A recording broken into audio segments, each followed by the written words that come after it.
मेरे प्यारे साथियों, सबको नमस्ते।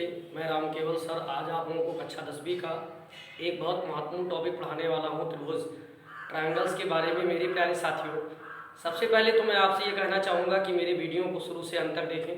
दूसरी चीज़, अगर चैनल को सब्सक्राइब नहीं किया है तो चैनल को सब्सक्राइब जरूर कर लें, ताकि हमारे द्वारा बनाए गए वीडियोज़ की नोटिफिकेशन आप तक पहुँच सके।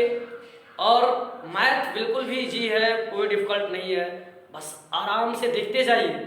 मैथ एक ऐसा सब्जेक्ट है जो सबसे आसान सब्जेक्ट है, लेकिन जब आप अच्छे से समझेंगे तब समझते जाइए। मैं आपको बहुत अच्छे से एक्सप्लेन करूंगा। आइए देखते हैं। सबसे पहले त्रिभुज के बारे में हम लोगों ने पढ़ ही लिया है। त्रिभुज तीन भुजाओं से घिरी हुई आकृति होती है। त्रिभुज में तीन कोण होते हैं। त्रिभुज में तीन भुजाएं होती हैं। त्रिभुज के तीनों कोणों का योग 180 अंश होता है। त्रिभुज समद्विबाहु त्रिभुज होती है, ऐसी त्रिभुज जिसकी दो भुजा बराबर हो। और त्रिभुज जो होती है समबाहु त्रिभुज होती है, ऐसी त्रिभुज जिसकी प्रत्येक भुजा बराबर होती है तथा प्रत्येक कोण 60 अंश होता है। तो ये सब सारे त्रिभुज के क्वालिटीज हैं। किसी भी त्रिभुज में दो भुजाओं का योग तीसरी भुजा से बड़ा होता है हमेशा। और त्रिभुज में अगर समद्विबाहु त्रिभुज है तो उसके जो समान भुजा होती है उसके समूह कोण समान होते हैं। और अब हम लोग यहाँ पढ़ेंगे त्रिभुज से रिलेटेड जो है समरूपता का नियम की दो त्रिभुज समरूप कब होते हैं, इसके बारे में हम लोग पढ़ेंगे। उसके पहले देखते हैं समरूप आकृतियां दी है, सिमिलर फिगर्स। अब समरूप आकृतियां क्या होती हैं? जैसे दो सिक्के ले लो, सिक्के, एक छोटा सिक्का एक बड़ा सिक्का, तो दोनों गोला है ना। अब समरूप आकृतियां वह आकृतियां होती हैं जिसको किसी एक को घटाने या दूसरे को बड़े वाले को छोटा करने पर हमें छोटी वाली आकृति जैसी आकृति मिल जाए। जैसे हमें एक वर्ग है, एक छोटा सा वर्ग है, वर्ग का प्रत्येक कोण 90 अंश होता है, प्रत्येक भुजा बराबर होती है। और इस एक बड़ा बना दे तो ये जो वर्ग होते हैं आपस में समरूप होते हैं। क्यों समरूप होते हैं? क्योंकि प्रत्येक कोण इसका भी 90 अंश है, ये दोनों समरूप कहे जाएंगे। क्यों कहे जाएंगे? क्योंकि अगर ये इतना बड़ा है, इसको छोटा किया जाए तो इतना छोटा मिल सकता है, या ये छोटा है इसको बड़ा किया जाए तो बड़ा मिल सकता है। ऐसे समबाहु त्रिभुज, जितनी भी समबाहु त्रिभुज है सब समरूप होती है। जितनी भी समबाहु त्रिभुज है सब समरूप होती है। समबाहु त्रिभुज, ये समबाहु त्रिभुज क्योंकि इसका प्रत्येक कोण समान होता है।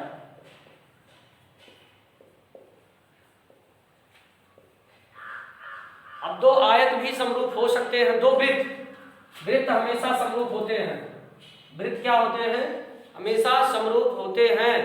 ये याद कर लीजिएगा कि जो वृत्त होते हैं वह हमेशा समरूप होते हैं।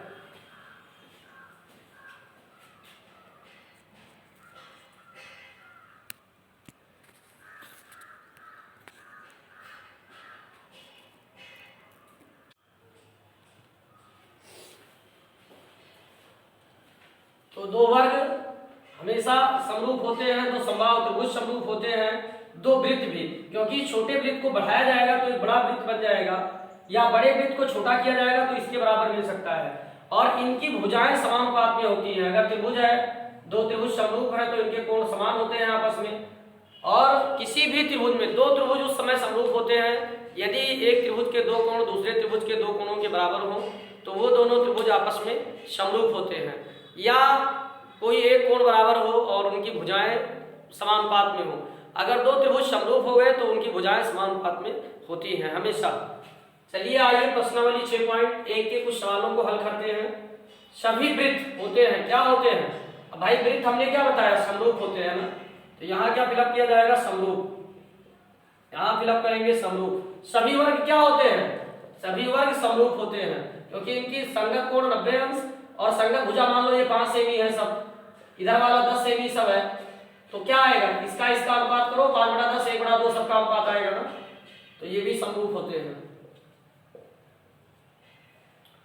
सभी त्रिभुज समरूप होते हैं, समबाहु त्रिभुज। वैसे तो समद्विबाहु को भी होना चाहिए, लेकिन समद्विबाहु नहीं होगा। क्यों? क्योंकि उसके कोण अलग अलग हो सकते हैं ना।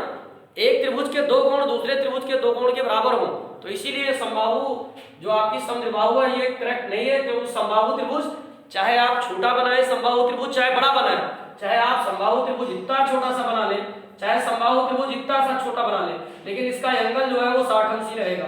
केवल भुजा बढ़ेगी लेकिन कोण में कोई फर्क नहीं पड़ेगा। इसलिए समबाहु त्रिभुज प्रत्येक जितने भी समबाहु त्रिभुज होंगे, चाहे छोटे चाहे बड़े, वो सब आपस में क्या होंगे, समरूप होंगे। भुजाओं की समान संख्या वाले दो बहुभुज समरूप होते हैं यदि उनके संगत कोण क्या हो, संगत कोण बराबर हो। बहुभुज, बहुभुज मतलब जिसमें बहुत सारी भुजाएं हो और तथा उनकी संगत भुजाएं क्या हो, समानुपाती।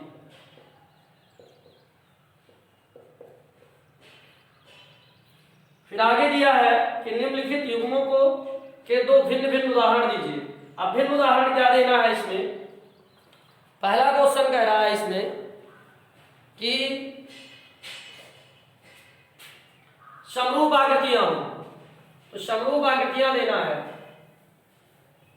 समरूप आकृतियों में पहला वाला जो इसका पॉइंट है, इस क्वेश्चन का, क्वेश्चन नंबर 2 का, इसमें क्या होगा कि समरूप आकृतियां जैसे वृत्त हो गया, दो वृत्त तो ले लीजिए, ये समरूप आकृतियां हैं। ये क्या है, समरूप आकृतियां।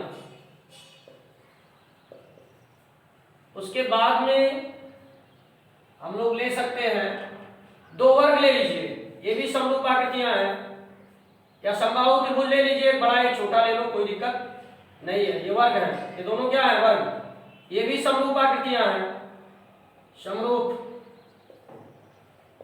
फिर दूसरा कह रहा है ऐसी आकृतियां समरूप नहीं है, तो समरूप एक त्रिभुज ले लो, इसका दूसरा नंबर दूसरे का, एक त्रिभुज ले लो, एक चतुर्भुज ले लो, ये समरूप नहीं है, समरूप नहीं है।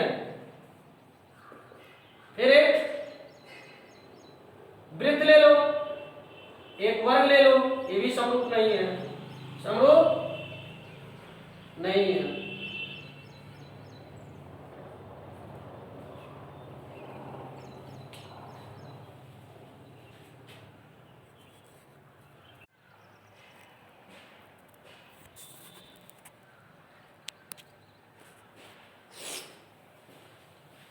तीसरा प्रश्न है मेरे साथियों कि बताइए कि निम्नलिखित चतुर्भुज समरूप है कि नहीं।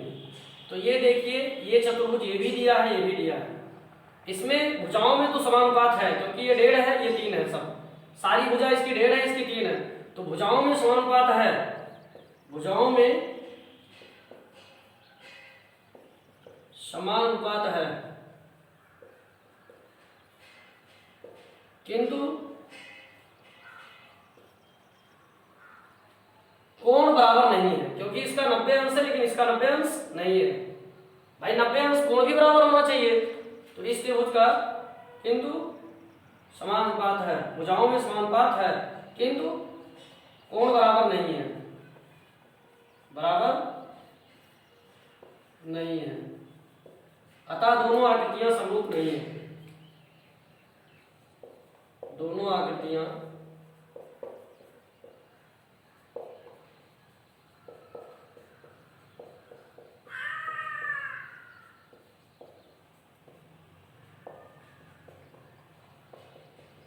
समरूप नहीं है, क्योंकि ये 90 है लेकिन ये 90 नहीं है। इसमें कोण का मान जो है ये बराबर 90 है, लेकिन इसमें p बराबर 90 नहीं है। मेरे प्यारे मित्रों, वीडियो को लाइक व सब्सक्राइब जरूर करना और दूसरे ग्रुपों में भेजना, ताकि हमारी आने वाली लेटेस्ट वीडियो की नोटिफिकेशन आप तक पहुंच सके।